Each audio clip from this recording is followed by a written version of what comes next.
And good morning again, everybody. This is the Freelance Teacher. I'm coming at you again from my air-conditioned, soundproof, secret location studio. Only the best for my legions of fans. And before I talk to you a little bit about the systems that I have in the title that I'm talking about, I'd like to mention a couple of milestones. I just passed 50,000 views for my channel. Only took about 2 years, not too bad. And I have either 299 or 300 subscribers. So what I'm trying to tell you, because I know obviously that is not a lot. There are people who have that in a week. There are people who put out a video and it's got 50,000 views within a couple of hours, or even less than 2 or 3 hours. I realize that the numbers in the grand scheme of things are pretty small. But the point is that you have to start somewhere. And I was speaking with my seniors, and I've mentioned to them that I have a YouTube channel. And right away they're saying, "Oh wow, you must be getting bread," as if having a YouTube channel equals getting paid good money. And if it were that easy, naturally everybody would do it. You would just start a YouTube channel, do what I do, just state opinions and try to teach a few folks and do a thing here and there and make money. Of course it's not that easy, right? So I had to say, well, no, I've made $0.00 off of my YouTube channel, and I keep going just because it is useful to me. It's great practice. I was planning on starting a podcast, and this is a good way to get going, and it's just a way to use the new media.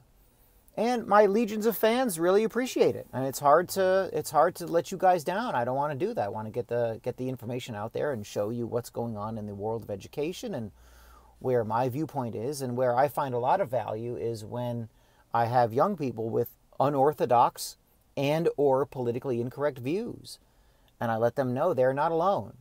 Not everybody has the mainstream media social justice warrior views. Many people, especially in my district, do not. All the things that we are told we have to believe with regard to sex and gender and style of education and programs for people and taxation and government interference.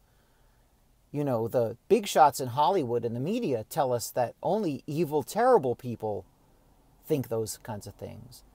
Yet, you know, in a neighborhood like mine where I work in the black neighborhood, that's not the prevailing view. Naturally, mainstream media and or Hollywood would never come into an area like mine and try to teach anybody because it's politically incorrect. You're not going to tell a bunch of black Americans who are proud and hardworking and don't buy into that nonsense to how to live their lives and what they should think.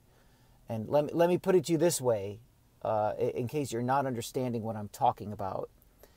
It will be probably never, but it'll be years before a high school like mine has a transgender bathroom. You understand what I'm saying? Now, it doesn't mean that transgendered people are bad or they deserve disrespect. No, you're allowed to criticize some of these things without, it doesn't mean that you're insulting everybody from that group, but an area like mine is strapped for cash. You're going to create a new bathroom. Who's going to build it? Where's the money going to come from? There's no, the demand for that in our building is zero. And it doesn't make any sense. Right? What did people who were transitioning from one gender to another, what did they do before it became a quote-unquote national story? How did people manage before the angels in Hollywood and the mainstream media? How did they manage to function? Did no one ever go take a piss? Did no transgendered person ever go to the bathroom? Now you see, I'm labeling myself a heretic by just saying these things. Right? Awful stuff. How? Oh my God. You must hate, right? And then fill in the blank because I'm saying, well, the way things were before 2015 when this suddenly became an issue for a fraction of 1% of the population. If you don't believe that this is the case, then you must be a bad person. And if you think I'm kidding, take a look at what happened to Curt Schilling when he said, out on Twitter that he thought letting men who think they're women go into bathrooms with little girls, he thought that that was a bad idea.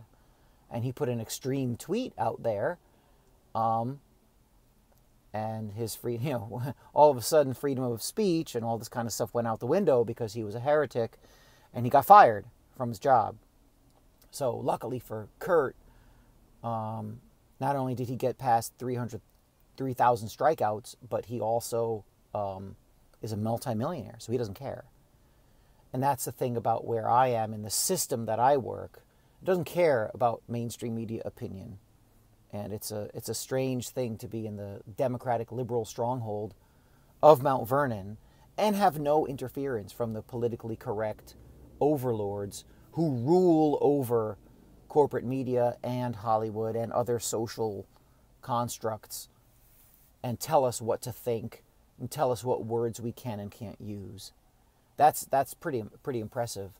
But those systems that I mentioned before, the public school system, the one I'm in, and other systems that we work in just as people, just as Americans, I think they're crumbling. And the topic came up in the last couple of days, and there's a lot of just nonsense going on in the United States, and a lot of dysfunction and anger.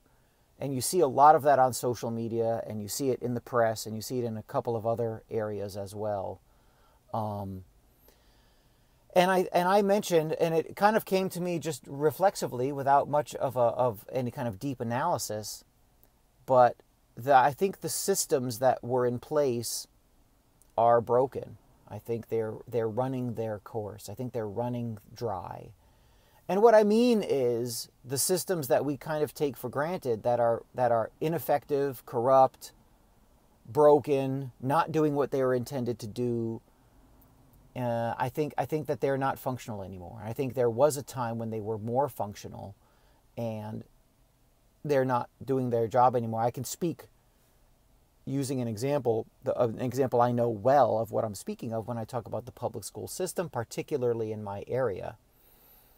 When you look at what the public school system in my job did, when you look at what it did and the people it produced up until about 10 to 15 years ago, well, if you're looking at the results of something and the results got progressively worse, the thing's not broken, right? If a car company made cars that were spectacular at one point and now don't work, regularly break, are always in need of something, their reputation goes in the garbage, all of these things, you'd say, well, the car company's not working right anymore. Something's broken. It was functional and it was doing well.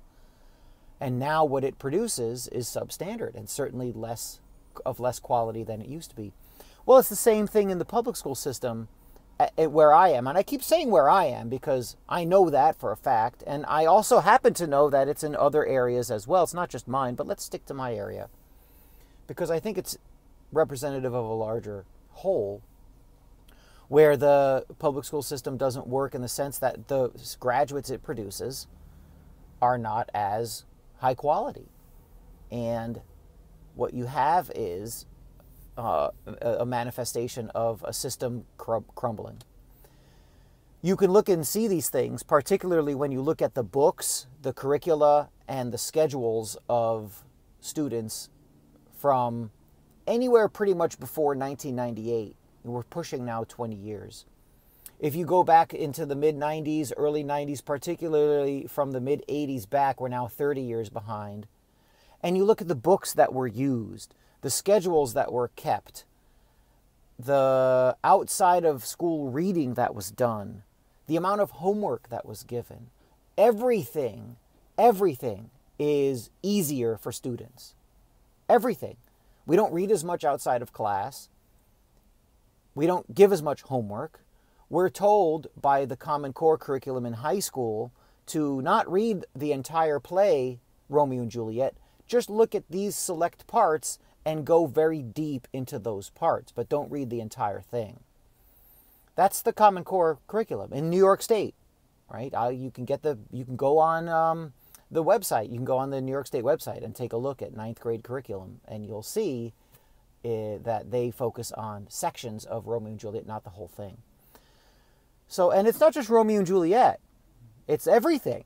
It's all the other stuff that's read. If you're going to read Richard Wright's Black Boy, if you're going to read If Beale Street Could Talk by James Baldwin, if you're going to read Zora Neale Hurston, Shakespeare, all of it, it's all less or gone.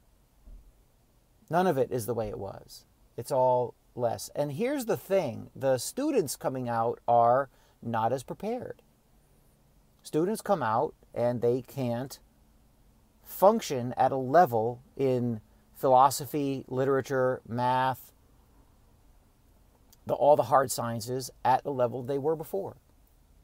So the systems that we're in bring out people who are not as capable as previous years. Then they come out into a world where, and I know it sounds harsh, but you know, people aren't necessarily worried about how you feel. They're not worried about anything other than results. All the stuff that we are told to care about, oh, make sure that you're nice to these people and make sure that there's equity in this. And, you know, these equity movements at universities are completely divorced from reality. Where's the equity movement for jet pilots or bus drivers or waiters or cooks? It doesn't exist. No one cares about that stuff.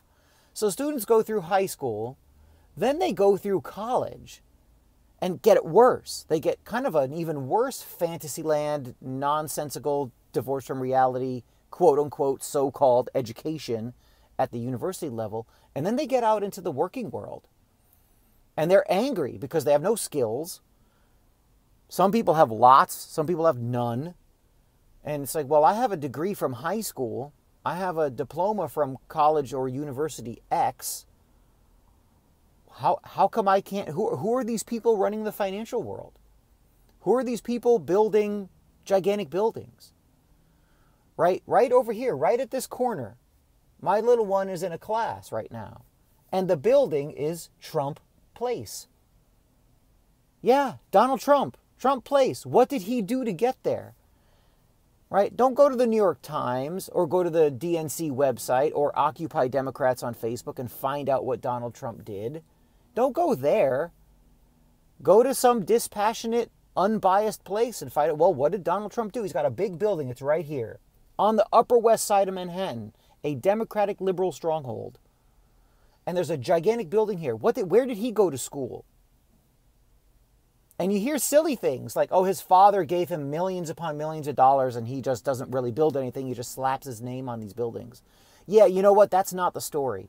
And as a libertarian, people always think that I'm like shilling for Donald Trump, which is totally ridiculous because I think government, especially the federal government, has completely lost its way. And there's a system that's broken, right? Jesus Christ, can you come up with a system more broken than the federal government? Spending $10 billion a day, 4 of it borrowed, on Federal Reserve notes that have no backing of anything. What do they say? The faith and credit of the United States? Something like that? Yeah, okay, how's that? When that goes, then that money in your pocket is useless. So again, I'm not trying to shine Donald Trump's shoes, but what did he do? What did Oprah do? What systems did they partake in? My point is, the systems that we expect to create educated people, quality cars. Think about the Division of Motor Vehicles. Go to your local DMV. Is it efficient? Maybe it is. Mine isn't. And I'm in a big government state. All these arguments that we have, these systems that we have in place, many of them, not all of them, but many of them, government systems, are just flat out broken. And you're not allowed to talk about that. You're not allowed to hurt anyone's feelings. You're not allowed to say anything truthful. There's another system that's broken, civics. What's your duty as an American? I think, and I try to practice this, and my 300 subscribers and legions of fans know this, I try to practice a couple of old-fashioned things. Stick to your knitting. Work on what you're going to work on, right? Find an expert, imitate the expert, stick to your knitting, stay with it, and exercise your right to free speech. And if you can do that, start with that. And don't worry about these people outside and what they think. You do what you know is right and say what you know is right. That's the speech for today. It's thefreelanceteacher.com, tfttravelgroup.com. Take care.